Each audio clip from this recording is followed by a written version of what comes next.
This is just a sample of the audiobook. To get the complete audiobook, access the link posted in the first comment.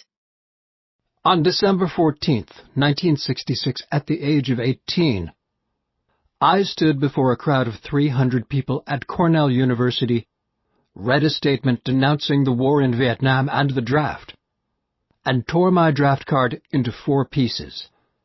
I then walked over to a nearby mailbox and sent my statement and the 4 pieces of my card to my draft board in the Bronx, New York, informing the Selective Service System I would not fight in Vietnam and would no longer cooperate with the draft in any shape or form. I expected to be arrested on the spot. I was one of 27 million American men who came of draft age during the Vietnam War. I was also one of 25 million American men who did not fight in that war. But, unlike most of those in my age group who did not go to Vietnam, I made a stand against the war and the draft that was public, dramatic, and irrevocable. I became part of a tiny minority of young men, an estimated 3,000, who went to federal prison instead. It is generally recognized today, as it was then, that avoiding combat in what became the most unpopular war in our country's history was an attainable goal for everyone, except perhaps for those who were either too poor or too poorly educated to find an alternative. The Selective Service System provided many means of staying out of the war. Joining the reserves or the National Guard was one way to avoid going to Vietnam, but it often helped to be well connected politically to get into either.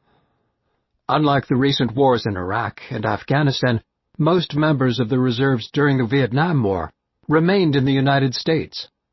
Deferments for marriage, fatherhood, and economic hardship provided exemption from military service for many, while millions attending colleges, graduate schools, divinity schools, or professional schools received student deferments.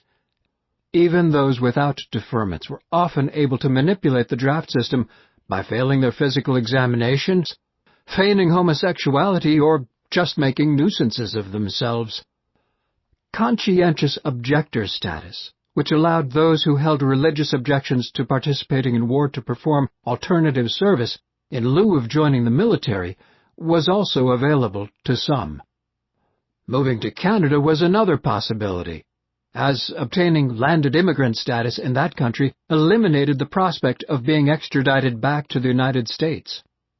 Some draft-eligible men simply failed to register for the draft, or ignored their induction orders, their files and cases lost in the bureaucratic mess of the Selective Service System. It wasn't just war opponents who didn't want to fight in Vietnam. The list of pro-war politicians of the appropriate age who avoided going to Vietnam is lengthy.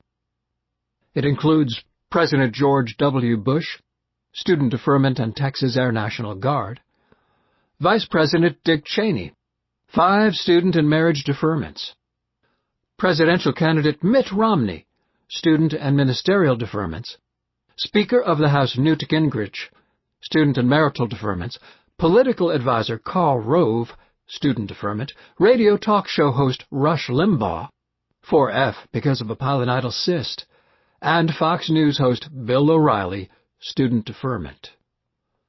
Although political satirist turned U.S. Senator Al Franken and others have used the derogatory term chickenhawks to describe the hypocrisy of these gung-ho types who artfully avoided fighting in a war they wholeheartedly endorsed, I disagree with impugning their courage. Even though many pro-war politicians have slandered the honor of those of us who refused to kill, I believed then, and still do today, that no American should have fought in Vietnam. I chose none of those alternatives to the draft, and became a draft resistor. Some have inaccurately called men like me draft dodgers, instead of draft resistors. While many of my contemporaries avoided or dodged the draft through deferments and exemptions, I rejected a student deferment and openly defied the Selective Service System.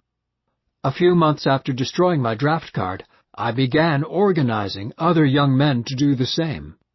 Before my 19th birthday, I had become a leader in the largest movement against the draft in the history of the United States since the Civil War.